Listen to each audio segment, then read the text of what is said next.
The COVID-19 pandemic has been dominating the headlines when it comes to the news about health. Well, recently we received an email here at WSAV reminding us that women and men are still battling that dreadful disease, breast cancer. In tonight's Buddy Check 3 report, we introduce you to a Savannah woman who has been an inspiration as she fights her battle back to health, and she's winning. What's up? You all right?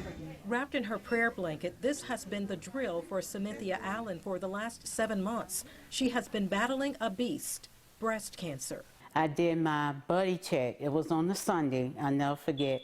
I was in the shower, and I just felt it. I had told my husband, I said, I'm not going to the doctor. I said, I'm just going to die because, you know, I just thought it was a death sentence. Her fear was bad enough, but it was made worse by the fact that the same disease took her mother away from her 31 years ago. And I helped take care of my mom, taking her to chemotherapy and everything. And when we found out, it was kind of late because 6 months later she passed away and she was 40 years old. Samanthia's diagnosis was completely unexpected years after a negative genetic test. So I got the answer in a couple of days that it was cancer. What was your initial reaction when you learned that you were... I just got so depressed and I started crying.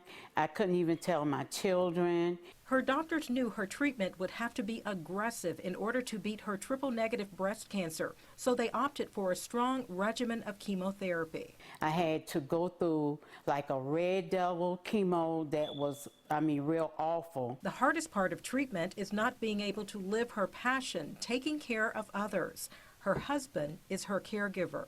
It was so many days I just felt like giving up because I was in so much pain, didn't have any energy. He helped give me a bath. He took care of me. She is thankful for the enormous amount of support she gets from her son and daughter, too. Through it all, Symenthia never stopped caring for her medically fragile adopted daughters. And that's where I got a lot of my strength to fight through this chemo. And the will to live for her immediate family extended to her faith community, where she drew even more strength.